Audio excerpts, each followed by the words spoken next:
Channel पर नई है तो subscribe and like comment share जरूर करें।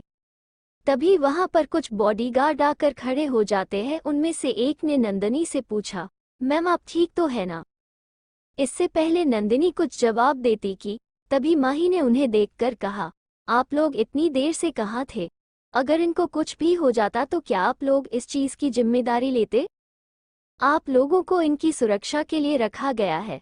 अगर आप ऐसे ही इनको अकेला छोड़कर जाते रहे तो आप लोगों की जरूरत ही क्या है? माही की बात सुन नंदिनी ने मुस्कुराते हुए कहा, दीदी मैंने ही इन्हें किसी काम से भेजा था, इसमें इन लोगों की कोई गलती नहीं है। माही तुम्हें ऐसा नहीं करना चाहिए। तुम्हें अगर कुछ हो जाता तो तुम्हारी फैमिली का क्या होता? नंदिनी ने थोड़े पछतावे के साथ कहा, सॉरी दीदी आगे से ऐसा नहीं होगा। कोई बात नहीं अब हम चलते हैं। ये कहकर माही और पाखी दोनों बाइक से चली जाती है। वही यह पूरी घटना रोड के सामने वाले होटल के 5th फ्लोर से एक आदमी देख रहा था। ये सब देखते वक्त उसकी आंखों में एक अलग ही चमक दिखाई दे रही थी। जब आर्यन ने माही को किसी अनजान लड़की के लिए लड़ते देखा तो उसे बड़ा अजीब लगा। माही को देख आर्यन ने धीरे से कहा, इंटरेस्टिंग। ये कहते वक्त आर्यन के चेहरे पर एक प्यारी सी मुस्कान थी। Smiling face smiling face smiling face. थोड़ी देर बाद उस रूम का दरवाजा खुलता है और एक सुंदर सी लड़की अंदर आकर भागकर सीधे आर्यन की गले लग जाती है और खुशी से कहती है, भाई आप वापस आ ही गए, मैं बहुत खुश हूँ। आर्यन भी नंदिनी को देखकर हल्का सा मुस्कुराता है। ये है आर्यन के चाचा की इकलौती बेटी नंदिनी रजावत। बहुत ही मासूम और एक नेक दिल इंसान, दिखने में बहुत ही प्यारी और सुंदर है। घर में सबकी लाडली है। नंदिनी आर्यन से सबसे ज्यादा प्यार करती है। आर्यन भी नंदिनी पर अपनी जान न्यौछावर करता है। अचानक नंदिनी को कुछ याद आता है और वह आर्यन से थोड़ा दूर होकर गुस्से से कहती है, आप बहुत बुरे हो भाई। पहले आप हमें छोड़कर अब्रॉड चले गए और अब जब आप 2 साल बाद वापस आए हैं तो आपने हमें बताया भी नहीं। वो तो अच्छा हुआ कि मैंने आपके पीछे मेरे जासूस आंखें लगा रखे हैं, इसलिए मुझे पता चल गया और मैं आपसे मिलने यहाँ आ गई। तभी एक बार फिर से रूम का दरवाजा खुलता है और एक हैंडसम सा लड़का अंदर आता है। ऋषभ को देखकर आर्यन ने नंदिनी से कहा, हाँ पता है मुझे तेरे जासूसों का। ये कहते वक्त आर्यन ऋषभ को ही घूरे जा रहा था। ये सुन ऋषभ थोड़ा हड़बड़ा गया। फिर उसने हल्की मुस्कान के साथ आर्यन को गले लगाकर कहा, यार आज ही तो आया है और आते ही तेरा वही गुस्सा। मुझे तो लगा था तो इन 5 सालों में बदल गया होगा, पर तू वैसा का वैसा ही है। इस बात पर आर्यन ने कुछ नहीं कहा। एक बात बता, क्या तेरी कोई गर्लफ्रेंड बनी? वैसे तुझे देखकर लगता तो नहीं है, तो इस जन्म में हमें हमारी भाभी से मिलवा आएगा, ऋषभ ने कहा। ये सुन आर्यन के सामने अचानक से ही माही का चेहरा आ गया। नंदिनी भाई का तो सबको पता है इन्हें लड़कियों से कितनी ज्यादा चीड़ है। इनकी गर्लफ्रेंड तो दूर की ही बात है, पर मैं अभी होटल के बाहर एक दीदी से मिली। सच में वो बहुत ही ज्यादा खूबसूरत थी। मुझे तो उनके जैसी ही भाभी चाहिए। उन्होंने मेरी उन लड़कों से बचने में मदद भी की। मैंने तो उन्हें अपनी बड़ी बहन भी मान लिया है।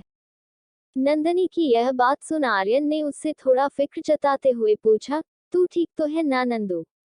नंदिनी, हाँ मैं ठीक हूँ। दीदी ने हमें बचा लिया था। उनका नाम माही है। माही? आर्यन ने ये नाम फिर से अपने मन में दोहराया। अच्छा ठीक है, आप अपनी दीदी की तारीफ बाद में कर लेना। अब आप घर जाइए, सब आपका इंतजार कर रहे होंगे। भाई आप घर नहीं आएंगे प्लीज? अब आप भी आ जाइए, अब तो 5 साल हो गए हैं उस बात को। कुछ देर के लिए तो नंदिनी की कही बात से रूम में शांति छा गई। इस बीच आर्यन की आवाज आई, अभी तो मुझे कुछ जरूरी काम है, मैं कुछ दिनों के बाद घर आने के लिए देखता हूँ। इसके बाद नंदिनी वापस घर चली गई और ऋषभ और आर्यन आपस में कुछ बिजनेस की बातें करने लग गए। जोशी मैंशन। माही और पाखी दोनों बाइक पार्क कर घर के अंदर जाने लगती है। तभी रामू काका उन दोनों के पास आकर धीरे से कहते हैं, बेटा आज फिर से इतना लेट कैसे हो गया? अंदर मैम साहब गुस्से में बैठी है। आज तो भगवान ही मालिक है तुम दोनों का। मुझे तो नहीं लगता मैडम आज फिर से तुम्हारी चिकनी चुपड़ी बातों में आएगी। माही बेटा, रामू काका ने घबरा कर कहा। माही ने थोड़ा परेशान होकर पूछा, काका क्या सच में एम्स इतने ज्यादा गुस्से में है? रामू काका हाँ बेटा, आज सच में वो बहुत गुस्से में है। अब हम चलते हैं, वरना उनके गुस्से का सामना हमें करना पड़ेगा। ये कहकर काका घर के अंदर चले गए।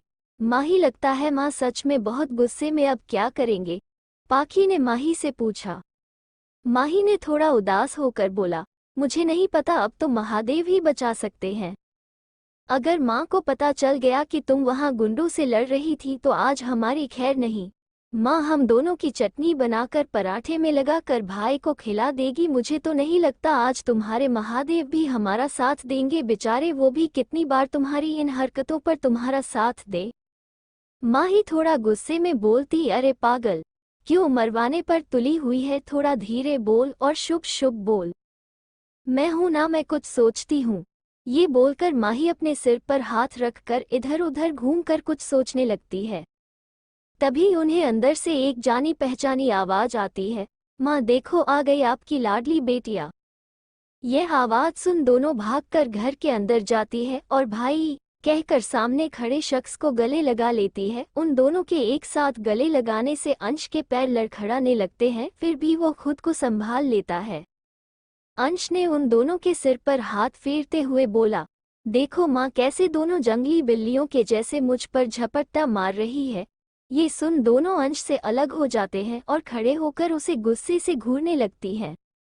ये है अंश जोशी, पाखी का बड़ा भाई और जोशी ग्रुप ऑफ इंडस्ट्रीज का सीईओ। बाहर के लोगों के लिए सीरियस और खतरनाक, पर घर में इनका एक अलग ही रूप देखने को मिलता है। अंश थोड़ा पीछे हटते हुए, क्या हुआ, तुम दोनों मुझे ऐसे क्यों घूर रही हो?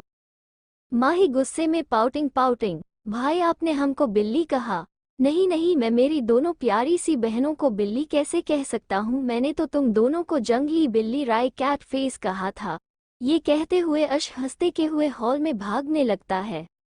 जब माही और पाखी ने अंश की पहली बात सुनी तो उनके चेहरे पर एक मुस्कुराहट आ गई, लेकिन जैसे ही अंश की बात पूरी हुई उन दोनों का चेहरा गुस्से की वजह से लाल हो गया और वो अंश के पीछे उसे मारने के लिए भागने लगी। तभी पूरे हॉल में एक आवाज गूंजती है जिसे सुन अंश अचानक से अपनी जगह पर ही रुक जाता है। आगे क्या होता है इस कहानी में जाने के लिए कहानी को आगे पढ़ते रहिए। इसका अगला भाग कुछ दिनों में आएगा और मेरी इस कहानी को सपोर्ट करने के लिए समीक्षा और प्रोत्साहन दे। तभी पूरे हॉल में एक आवाज गूंजती है जिसे सुन अंश अचानक से ही अपनी जगह पर ही रुक जाता है। माही अंश के अचानक रुक जाने के कारण वो उसकी पीठ से टकराती है और नीचे फर्श पर गिर जाती है। पाखी भी भाग कर आ रही थी और माही के पैर में उसका पैर फंस जाता है, वो उसके पैरों के ऊपर गिर जाती है।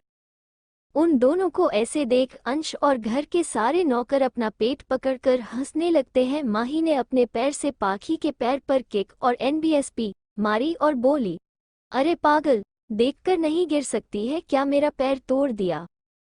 पाखी ने दर्द से कराहते हुए कहा, अरे मेरी कमर टूट गई यार, अब ये देख। और एनबीएसपी आंखें कर कैसे गिरते हैं, मुझे तो आज तक किसी ने नहीं बताया कि देखकर भी गिरा जाता है। ये सिर्फ तू ही है जो अपने ऐसे नए नए ज्ञानों का आविष्कार करती रहती है। पाखी अपने पास ही रखे सोफे का सहारा लेकर खड़ी होती है और माही की भी खड़े होने में मदद करती है। तभी उन दोनों की नज़रें सीढ़ियों से आती शारदा जी पर पड़ी, जिन्हें देख वो दोनों रोनी सी शक्ल बनाकर एक दूसरे को देखने लगती हैं। उनकी ऐसी हालत देख अंश को बहुत हंसी ओपन माउथ स्माइल आ रही थी, पर शारदा जी की तरफ देखकर वो अपनी हंसी कंट्रोल करने की कोशिश कर रहा था। वक्त मिल ही गया आप दोनों को घर आने का। पिछले 3 दिनों में तो आपको हमारी याद आई ही नहीं, शारदा जी ने सोफे पर बैठते हुए कहा। और एनबीएसपी नहीं एम्स, आप गलत समझ रही है। अंडस्को हमें तो आपकी बहुत याद आई, माही ने ये कहा और पास ही खड़ी पाखी जी कमर पर चुटी काटी। तुरंत ही पाखी भी अपनी कमर को सहलाते हुए बोली, हाँ माँ, ऐसा हो सकता है क्या भला हमें आपकी याद ना आए।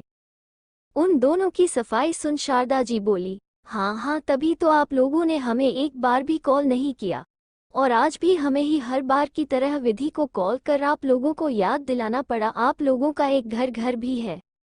शारदा जी की बात सुन माही उनके पास जाकर और एनबीएसपी उनको गले लगाते हुए बोली, एम्स आपको तो पता है ना, विधि यहाँ पर अकेली रहती है तो हमें उसके पास जाना पड़ता है, और हमें अच्छे से पता है हमारी एम्स कितनी अच्छी और स्माइलिंग फेस प्यारी है, वो कभी किसी को उदास नहीं देख सकती। शारदा जी, ऐसा है तो तुम उससे भी हमारे साथ रहने के लिए बुला लो। पाखी सोफे पर शारदा जी की दूसरी तरफ बैठते हुए बोली, माँ हमने कई बार उसे बोला है, पर वह मानती ही नहीं और उसे ज्यादा फोर्स करना हमको भी सही नहीं लगता। और एनबीएसपी, शारदा जी, तो फिर तुम उसे कभी कभी घर पर ले आया करो। माही और एनबीएसपी, हाँ एमएस और एनबीएसपी, हम ले आएंगे उसे। फिर वो दोनों शारदा जी के गले लग गई और कहा, यू आर द बेस्ट। और एनबीएसपी, ये सब देख अंश जो साइड में खड़ा था उसे बहुत जलन होने लगी। वह थोड़े गुस्से पाउटिंग में बोला, 2 महीनों के बाद घर में आया हूँ, फिर भी माँ आप इन दोनों को प्यार कर रही है। ये कहकर उसने अपना मुंह फुला लिया। शारदा जी ने उसे भी अपने गले लगने का इशारा किया, फिर वो भी उन तीनों के गले लग गया। शारदा जी से अलग होकर पाखी ने कहा, माँ देखो ना, भाई ने हम दोनों को बिल्ली स्माइलिंग कैट फेस कहा और हमें बताया भी नहीं वो आज वापस आ रहे हैं। अगर हम घर नहीं आते तो हमें पता भी नहीं चलता कि वो आ गए। अंश, नहीं माँ ये झूठ बोल रही है, मैंने इनको बिल्ली नहीं कहा, मैंने इनको जंगली बिल्ली कहा। ये कहकर अश भागने लगा। उसके ऐसा कहते ही माही, पाखी भी गुस्से में उसके पीछे भागने लगी। ये देखकर शारदा जी भी मुस्कुराने लगी। थोड़ी देर बाद माही, पाखी और अंश अपने कमरे में चले गए। रात के करीब 8 बजे विमल जोशी भी घर आ गए। शारदा जी ने उनके हाथ से उनका बैग लेते हुए कहा, आप फ्रेश होकर खाने के लिए आ जाए, हम खाना डाइनिंग टेबल पर लगाते हैं। कुछ देर बाद सब लोग डाइनिंग टेबल पर खाना खाने के लिए आ जाते हैं। तभी विमल जी ने अंश से पूछा, और एनबीएसपी, तुम्हारी लंदन की कंपनी से डील हुई कि नहीं? अंश, हाँ डेढ़ लगभग काम पूरा हो चुका है, बाकी का काम यहाँ से हो सकता है, इसलिए मैं वापस आ गया। अच्छा किया, विमल ने कहा। और एनबीएसपी, इसी दौरान शारदा की नज़र माही पाखी पर गई जो एक दूसरे को आंखों से कुछ इशारा कर रही थी। क्या बात है, बोलो, शारदा जी ने कहा। ये सुन विमल और अंश भी उनकी तरफ देखने लगे। वो एम्स हमारा कॉलेज पूरा हो गया है और आपको तो पता ही है पाखी तो अपनी फैशन डिजाइनिंग में कितनी बिजी रहती, और एनबीएसपी है, अब तो वह अपना खुद का स्टूडियो खोलने की तैयारी कर रही है। अब कॉलेज के बाद तो वह पूरा ध्यान उसी पर देगी। और विधि ने भी जॉब के लिए अप्लाई कर रखा है, मैं भी सोच रही थी क्यों ना मैं भी जॉब कर लूं, माही ने कहा। पाखी ने भी माही का साथ देते हुए कहा, और एनबीएसपी, हाँ माँ, माही और एनबीएसपी, घर पर क्या करेगी, अगर वो जॉब करेगी तो उसको एक्सपीरियंस भी मिलेगा। शारदा और एनबीएसपी, तुम लोग तो ऐसे पूछ रहे हो जैसे हमने आज तक पता नहीं तुम दोनों पर कितनी पाबंदियां लगा रखी है, ऐसे तो कुछ करने से पहले पूछती तक नहीं हो तुम दोनों। हाँ माँ, लोगों से झगड़ा करना, उन्हें बेवजह परेशान करना, यह आपकी परमिशन से ही तो करती है आपकी प्यारी माही, अंश ने माही का मजाक उड़ाते हुए कहा। माही ने अंश को अपनी आंखों से गुस्से से घूरा, जैसे कह रही हो, अगर मैं आज पीटने से बच गई तो आप संभल कर रहना मुझसे। झगड़ा अब वापस किससे लड़ाई करके आई है ये दोनों? शारदा ने उन दोनों को गुस्से से देखकर अश से पूछा। इससे पहले अश कुछ कहता माही बोल पड़ी, एम्स ऐसा कुछ नहीं है। हाँ माँ, माही सही कह रही है, भाई बस ऐसे ही बोल रहे हैं हमें परेशान करने के लिए, पाखी ने थोड़ा घबराते हुए कहा।